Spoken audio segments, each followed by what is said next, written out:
kapareho doon sa Jensen, ang nanghuli, enforcers ng regional office. At base sa aming pag-uusap ni Tiger, may mga nauna na silang na-dismiss ang huli. Kapareho nito.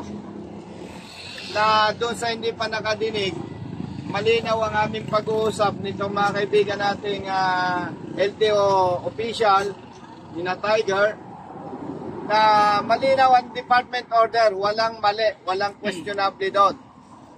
Kung ano man ang sasakyan mo, ang ipinagbabawal, palitan mo yung rim na hindi tama doon sa specs. Katulad ng Suzuki Raider. Ang sinasabi doon, ang rim dapat 17. Yung diameter niya. So pag yun ang ginamit mo, nagpalit ka ng gulong, ng goma, hindi pinag-uusapan yun. Ang maganda naman doon sa ticket na ginawa ng enforcer, nakalagay doon, Tiger, yung rim. Kaya kahit hindi mo natingnan yung gulong, doon pa lang, makakapag-desisyon na sila para ma-dismiss ang huli. Nilinawin ko, hindi nila enforcer. Kaya pinapalam ko sa inyo, baka ang maging tingin ninyo sa kanila, masama na hindi alam ang ginagawa. Yes, tama. Kaya ipaparating natin ito, Tiger, sa regional office na yung kanilang enforcers, strike dito, strike doon, turuan ng tamang trabaho dahil kawawa. Yung kanina na tinulungan natin, estudyante, expired na yung kanyang TOP. Pag nahuli-uli siya, lalaki yung problema. 1 year suspended ang lisensya, impound ang sasakyan. Panibagong usapin na naman yon. Malaki na naman problema.